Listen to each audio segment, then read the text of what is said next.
Real estate agents, are you struggling with buyers that now have cold feet or can't seem to get off the fence when it comes to buying their home because of the interest rate increases we've seen in mortgages in 2022? If your answer to that question is yes, then this is the video you need to watch.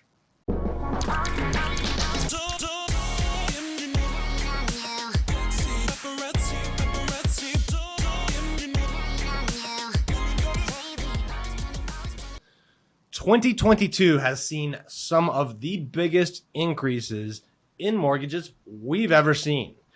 As a result, buyers are starting to get cold feet. Buyers are starting to sit on the sidelines a little bit more. We've seen transaction volume go down in many markets, even as prices really have kind of stayed the same. We've definitely seen a cooling off in prices, but the bottom line is it's costing buyers 15, 20, 25%, 30% in some cases more for their mortgages. So more of them are sitting still. Now, there's lots of things to consider when you're talking to buyers about this. I'm going to show you in this video ways to help make that payment lower. And of course, you can point out to them what historically interest rates have been. The rates we're seeing now are still well below that. You can point out that. You can point out the fact that rent is going up in many markets. So if you're renting, you're essentially signed up for a 1-year adjustable rate mortgage, right? With no cap on it. You can point that out to them. You can point out that the interest rate on your rental payment is 100%, because all of that's true. But I think you need to arm yourself with the latest and greatest information on how to actually save them money on your mortgage. How do you get them a lower rate, right? The 30-year fixed rate has gone from 3 up to 6, and now it's kind of back down in the low 5s. And of course, it's moving all of the time. So I don't know when you're watching this video, but the general concepts, the general principles apply. All right. There are 2 different main ways right now where you can get buyers a lower rate.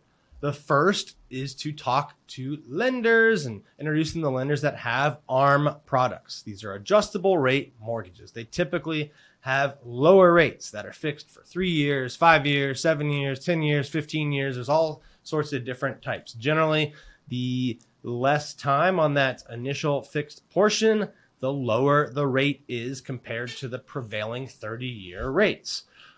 Typically on like a 5-year, 7-year ARM, I'll see the rate about a point lower. What happens after that initial period?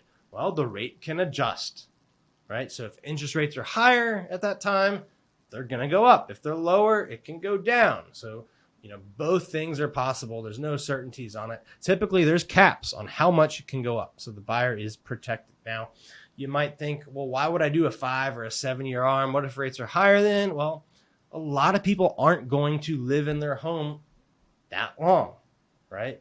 We've seen less and less of the scenario where people buy a home, live in it for 30 years.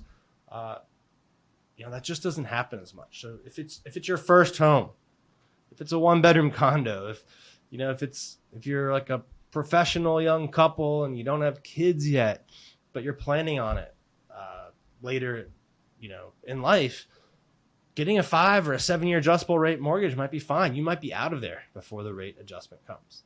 The second way to do this is with a buy down. There, you can actually pay points. You can negotiate from the seller to get points to buy down your rate.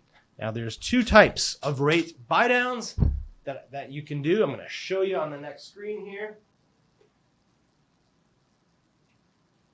All right. So there are temporary buy downs. There's programs like a 2-1, 3-2-1. You just got to talk to the lenders and run numbers and figure out what is available. That's why I think everyone needs to have 2 or 3 good lenders in their area that have different programs and, a variety of types of lenders.